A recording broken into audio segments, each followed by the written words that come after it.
hate to be that guy, but I think I told you so. Best of Panama 2025. Every single record was shattered and then some. Uh, Again, put our hands together. Hacienda La Esmeralda broke the record twice. So let's start up from the top here. Washed geisha, $30,000 US for the washed geisha. And then for the natural geisha, $23,608. Folks, the previous record before today was $13,000 US by Alita Estate, and that was, well and truly shattered today. And then you look at the second on this list, Finca Sofia Olympus Geisha Washed. I mean, I love their coffee too, Finca Sofia. It's always so good, but I mean, what does this mean for specialty coffee, and why did this happen? Well, I speculated before the auction that basically because the demand for coffee has never ever been so high, that's one reason why this could inflate as much as it did. And then there's also the quality, 98 points, the highest scoring coffee on record. To our knowledge, this is the best coffee ever. And then there's the brand. So Esmeralda, the farm that really started it all for everyone in Panama. And you think of where geisha's gone today. It's grown well in Bolivia, Ecuador, Colombia, Guatemala. And it's, what the Peterson family have kind of done for coffee has been huge. And a lot of the Panamanian coffee farmers will credit it back to them. But I mean, it's kind of crazy. And a lot of people have said, well, is this a good thing really? And, I can empathize with that point of view because, again, I don't want coffee to become too much like wine where only the elite of the elite get to drink it. And at this high-end type coffee, the most skilled baristas, they might not necessarily be working for the people that bought this, who at this stage, we don't know who they are. I certainly haven't seen any information. I'll see if I can get some before the end of this video. But yeah, is it going to the most skilled set of hands? That's what I want to know. But, I am, enormously supportive of the best of Panama. And I think what Esmeralda have achieved here is awesome. By the way, the Lorena also got $8,000 for a kilo. So just incredible. For 60 kilos of coffee, I was speaking to Coulter Road. So he owns Ford Coffee, who operate out of Panama, pretty much a brokerage for Panamanian coffee. I spoke to him this afternoon, and he was saying, he put it to me that basically this, so that's 60 kilos all up. So that's like a bag of coffee for, most producers in most countries. One bag of coffee effectively sold for $1 million. $1 million. It's crazy. And this is probably where I would highlight a good thing for coffee is like, this is what we can aspire to. Does this mean that every single coffee from now on is going to be expensive? No, this is high-end premium coffee, but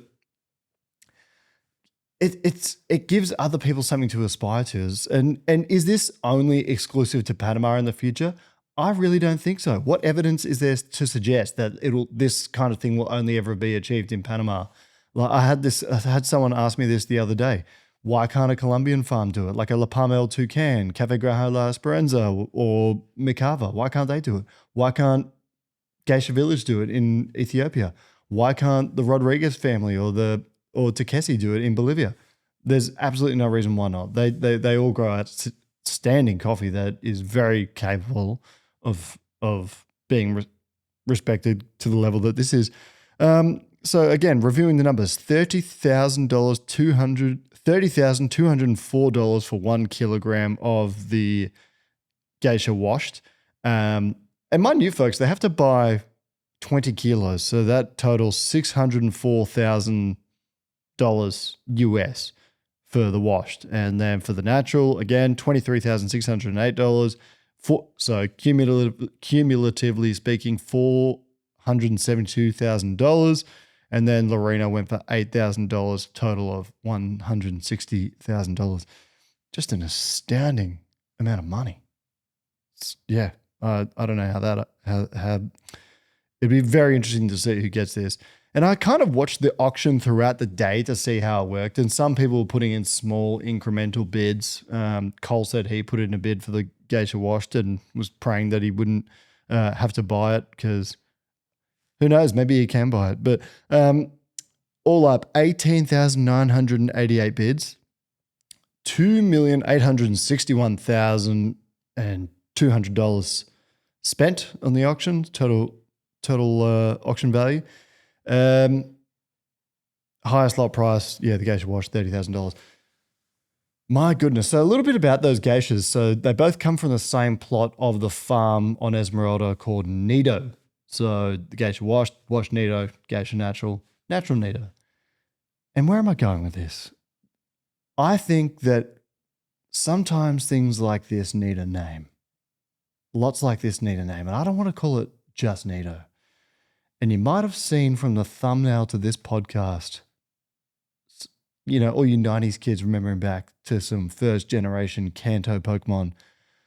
The Geisha Natural, natural kind of bit more fruity flavors typically. And I put that down to, more of the color scheme for Nido King. So the Geisha Natural, I'm calling Nido King. And the Geisha Washed, she's blue. Blue-green flavors kind of come to mind for me. I'm going to call it Nido Queen. So we've got Nido King and Nido Queen. That's what I'm calling these names. I'm going to petition that Esmeralda name the plots Nido King and Nido Queen because that's what I'm going to call them from now on. They should forever be remembered as Nido King and Nido Queen. You heard it here first. Yeah, very, very exciting times. Very, very exciting times. I'm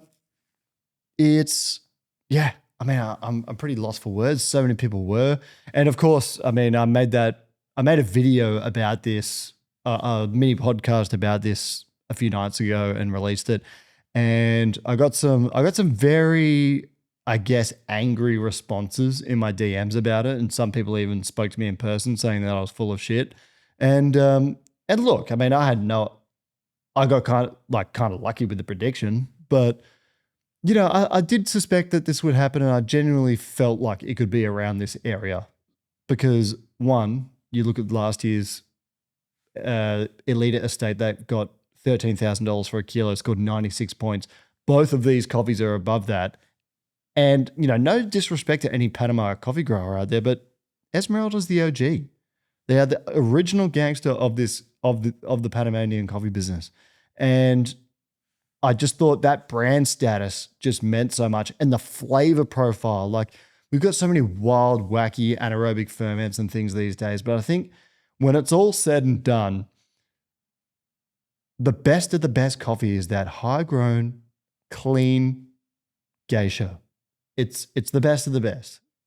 And that's not saying that other coffees aren't great and aren't appreciative, and you might have coffees that you like more that are nowhere near what I've just said, and that's fine.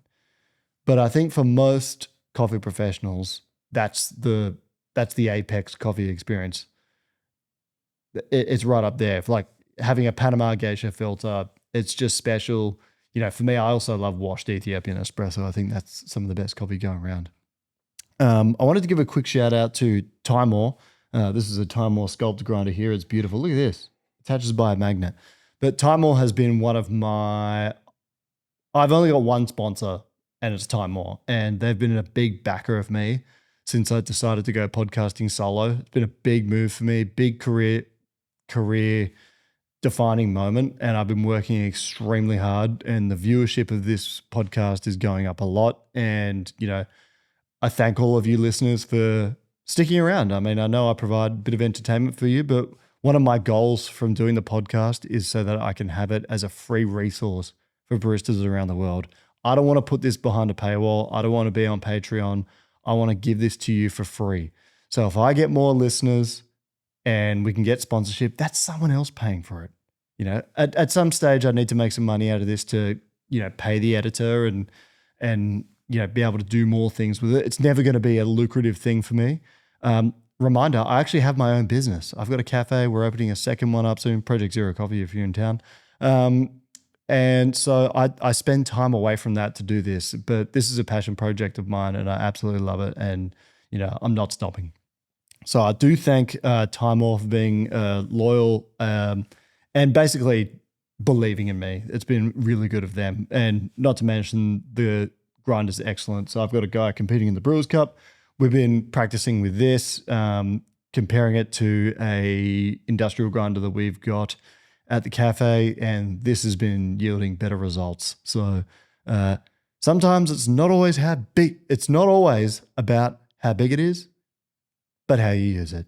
And I mean, I think that just about wraps up my thoughts for today. But a momentous day for the industry. What do you think? Let me know in the comments.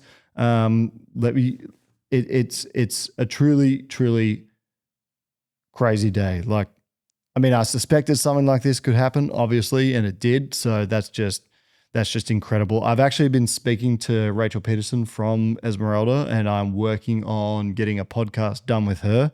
So keep a lookout for that because I'm working hard to secure that interview.